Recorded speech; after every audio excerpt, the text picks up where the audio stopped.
Hey there, Miss Monis back with Chapter 5 from the Phantom Tollbooth. Chapter 5 is called Shrift. So remember when we left off, the spelling bee and the humbug had gotten into a fight at the marketplace, and the marketplace, all the little shops and stuff were all tumbling down. "Done what you've looked," angrily shouted one of the salesmen. He meant to say, "Look what you've done." But the words had gotten so hopelessly mixed up that no one could make any sense at all. "Do going to what we are," complained another, as everyone set about straightening things up as well as they could. For several minutes, no one spoke an understandable sentence, which added greatly to the confusion. As soon as possible, however, the stalls were righted and the words swept into one large pile for sorting. The spelling bee, who was quite upset by the whole affair, had flown off in a huff, and just as Milo got to his feet, the entire police force of Dictionopolis appeared loudly, blowing his whistle. "Now we'll get to the bottom of this," he heard someone say. "Here comes Officer Shrift." Striding across the square was the shortest policeman Milo had ever seen. He was scarcely 2 feet tall and almost twice as wide, and he wore a blue uniform with a white belt and gloves, a peaked cap, and a very fierce expression. He continued blowing the whistle until his face was beet red, stopping only long enough to shout, "You're guilty, you're guilty," at everyone as he passed. "I've never seen anyone so guilty," he said as he reached Milo. Then, turning towards Talk, who was still ringing loudly, he said, "Turn off that dog. It's disrespectful to sound your alarm in the presence of a policeman." He made a careful note of that in his black book and strode up and down, his hands clasped behind his back, surveying the wreckage of the marketplace. very pretty," he scowled. "Who's responsible for all of this? Speak up or I'll arrest the lot of you." There was a long silence. Since hardly anybody had actually seen what had happened, no one spoke. "You," said the policeman, pointing an accusing finger at the humbug, who was brushing himself off and straightening his hat. "You look suspicious to me." The startled humbug dropped his cane and nervously replied, "Let me assure you, sir, on my honor as a gentleman, that I was merely an innocent bystander, minding my own business, enjoying the stimulating sights and sounds of the world of commerce, when this young lad..." Uh-oh. What is the humbug about to do?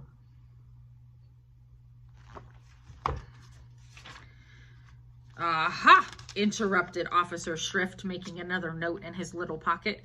"Just as I thought. Boys are the cause of everything." "Pardon me," insisted the humbug. "Excuse me, teachers, at this time, will you please release your bus riders?" "Pardon me," insisted the humbug, "but I in no way meant to simply..." "Silence!" thundered the policeman, pulling himself up to full height and glaring menacingly at the terrified bug. "And now," he continued, speaking to Milo, "where were you on the night of July 27th? "What does that have to do with it?" asked Milo. "It's my birthday, that's what," said the policeman as he entered "Forgot my birthday" in his little black book. "Boys always forget other people's birthdays. They have committed to the following crimes," he continued. You have committed the following crimes," he continued. "Having a dog with an unauthorized alarm, sowing confusion, upsetting the apple cart, wreaking havoc, and menacing words." "Now see here," growled Talk angrily. "And illegal barking," he added, frowning at the watchdog. "It is against the law to bark without using the barking meter. Are you ready to be sentenced?" "Only a judge can sentence you," said Milo, who remembered reading that in one of his school books. "Good point," replied the policeman, taking off his cap and putting on a long black robe.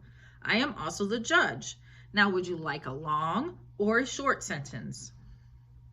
"A short one, if you please," said Milo. "Good," said the judge, rapping his gravel 3 times. I always have trouble remembering the long ones. How about I am?" "That's the shortest sentence I know."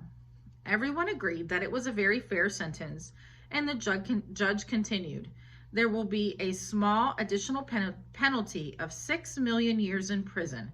Case closed," he pronounced, rapping the gravel again. "Come with me, I'll take you to the dungeon." "Only a jailer can take you to the prison," offered Milo, quoting from the same book. Good point, said the judge, removing his robe and bringing out a bunch of keys. I am also the jailer. And with that, he led them away. Keep your chin up, shouted the humbug. Maybe they'll take 1,000,000 years off for good behavior.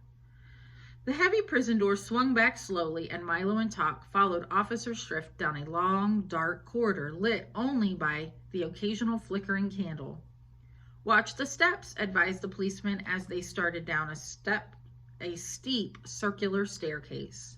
The air was dank and musty, like the smell of wet blankets, and the massive stone walls were slimy to the touch. Down and down they went until they arrived at another door, even heavier and stronger looking than the first. A cobweb brushed across Milo's face, and he shuddered. You'll find it quite pleasant here, chuckled the policeman, as he slid the bolt back and pushed the door open with a screech and a squeak. Not much company, but you can always chat with the witch. The witch? Trembled Milo. Yes, she's been in here for a long time, he said, starting along another corridor. There they are, walking along the corridors and the hallways.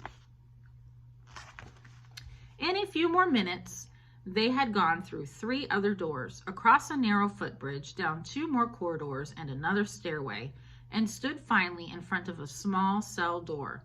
This is it, said the policeman, all the comforts of home.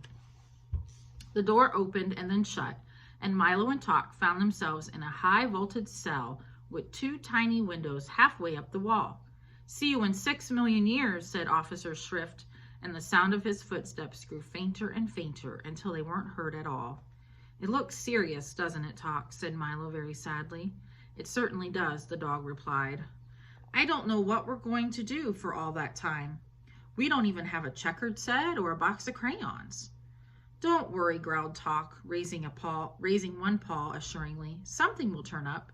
Here, wind me, will you? I'm beginning to run down.